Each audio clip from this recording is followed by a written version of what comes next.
La tournée de Kamala Harris intervient après d'autres voyages en Afrique de membres du gouvernement américain, de même que de la première dame Jill Biden. Pour la Maison-Blanche, ces déplacements s'inscrivent dans le cadre des progrès accomplis par Washington depuis le sommet États-Unis-Afrique tenu l'année dernière, au cours duquel le président Joe Biden s'est engagé à solidifier les liens américano-africains. Cameron Hudson du Center for Strategic and International Studies, un cercle de réflexion basé dans la capitale américaine. C'est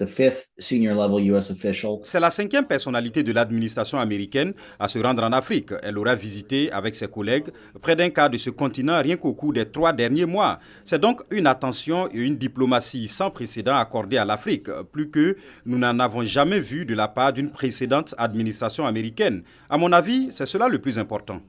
Kamala Harris rencontrera la présidente tanzanienne Samia Suluhu Hassan, actuellement l'unique femme chef d'État en Afrique.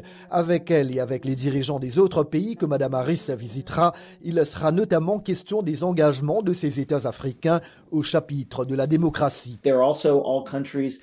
Ce sont aussi tous des pays qui ont une relation très importante avec la Chine sur le front commercial, le front des investissements et maintenant de plus en plus sur le front de la dette. Donc, c'est une région où Washington peut venir défendre les valeurs démocratiques, essayer de les consolider et renforcer les partenariats avec ces pays qui, comme de nombreux autres pays africains, travaillent avec toutes sortes de puissances.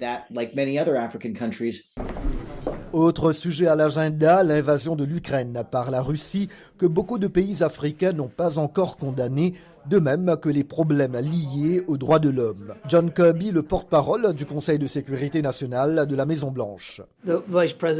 La vice-présidente soulèvera bien sûr les préoccupations relatives aux droits humains partout où elle ira. Cela fait partie intégrante du leadership américain dans le monde. Nous n'avons pas peur et en fait, c'est un signe de combien nous nous soucions des autres nations et des partenariats que nous sommes capables et désireux d'avoir avec elles. Le périple revêt un cachet particulier pour Mme Harris, première africaine-américaine et première femme devenue vice-présidente des États-Unis. Son grand-père maternel, un diplomate indien, a travaillé avec le premier dirigeant de la Zambie après l'indépendance. Près de 60 ans plus tard, sa petite-fille, numéro 2 de l'administration américaine, va, elle, avoir un tête-à-tête avec l'actuel chef de l'État zambien.